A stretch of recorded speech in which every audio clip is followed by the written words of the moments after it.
Nyan. Welcome back, everybody, or I should say, I'm back. I know it's been a while, and I really apologize I haven't uploaded anything recently.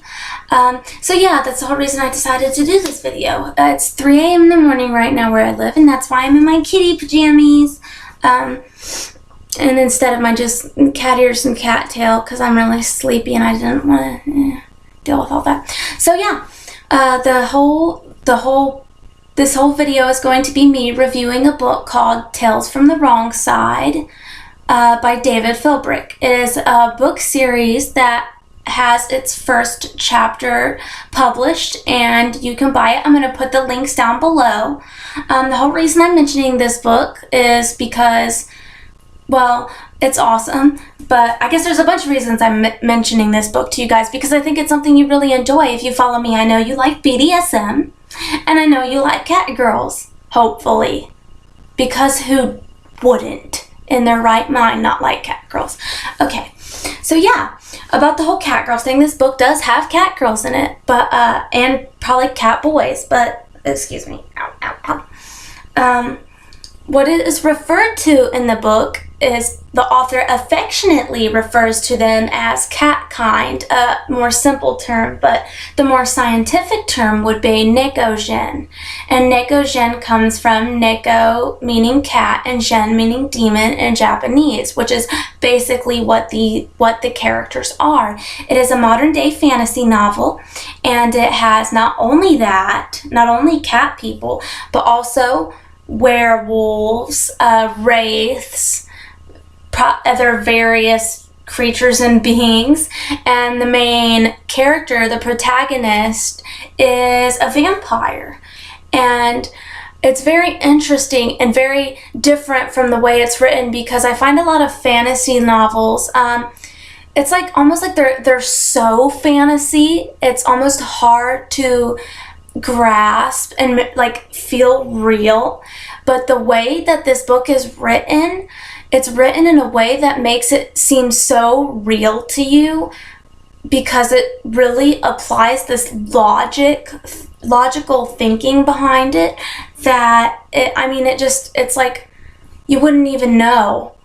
And that is what is so amazing about this book. And like I said, only the first chapter is out, and the way it is written is also amazing, because it allows you to have an imagination. And I don't mean that by saying that the author doesn't get into detail about things.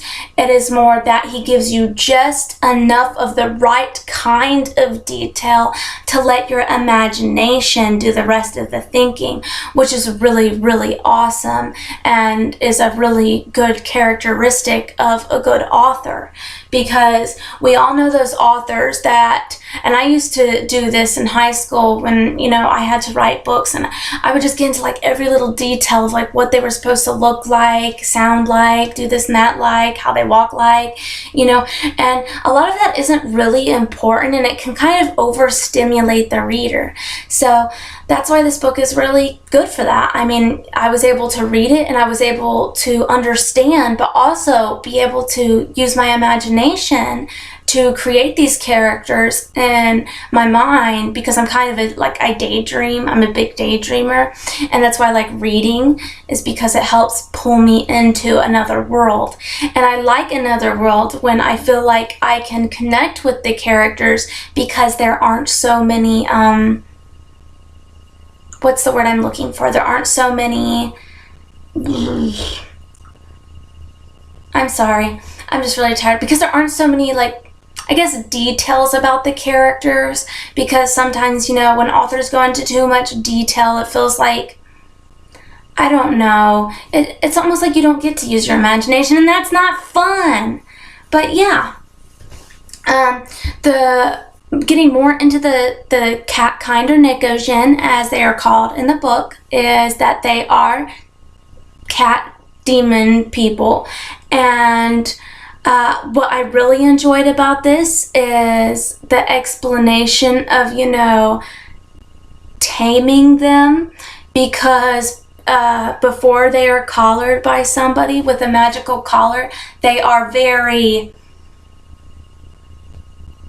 almost like what would be like a feral animal, but they also have demon in them, so they aren't, they're not like demon kill you bad, but they, once collared, are able to come into a more of a calm mindset.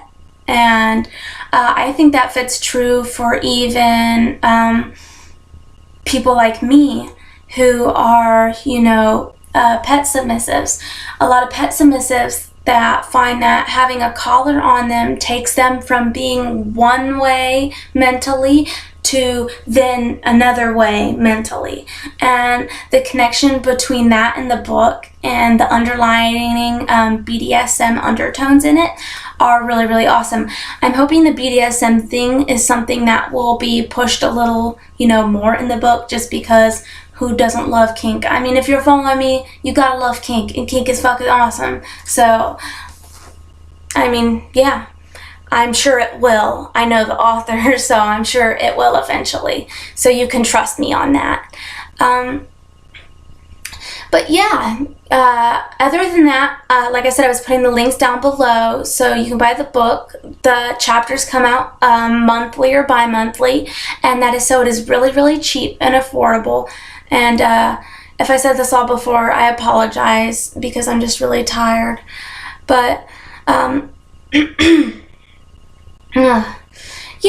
also there is a Facebook page which the author has created for his readers to be able to contact him, or maybe he'll put teasers up, or listen and answer questions that readers may have that he feels like he can answer without ruining anything for the future chapters of his book.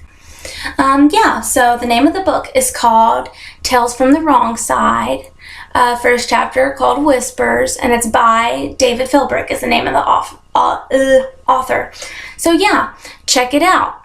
I totally highly recommend it. It's very refreshing and a different kind of read.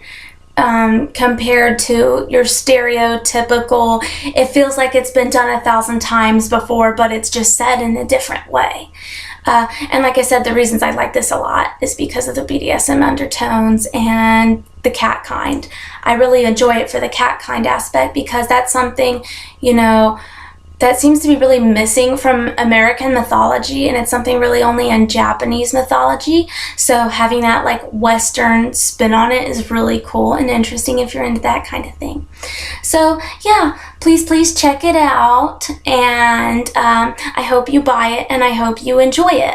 So besides that, I plan on doing more videos, so if you guys would please leave me any ideas for any videos to do, that would be like a great help. I know I say I'm going to talk about a lot of things, but I tend to ramble in my posts a bit, so whatever you guys want to see, I'm going to try to do in the next couple of days, because I really want to try to get this my YouTube back, where I'm uploading videos on a more consistent basis.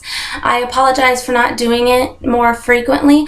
I will say I was initially shocked by all the viewers I had and the subscribers that subscribed to me, and it kind of made me because I'm in real life, I'm a shy person, and noticing that all of a sudden this attention was on me, which is great, but I just didn't expect it. It was kind of overwhelming, and I kind of hid back, no, I don't know what to do now. Too many people expecting something of me, anxiety. But yeah, I decided to get over that, because I feel like I have things I want to say to the world, and I enjoy saying them, and I enjoy being me and being able to say them, and saying them through the internet is something a lot easier for me to do than, go outside dressed like this and be like, oh, I'm a BDSM cat girl, meow, smack me. Just joking. But yeah, so Like I said, leave comments below, and I will try to get to that when I can. So yeah, thanks for watching. Bye-bye.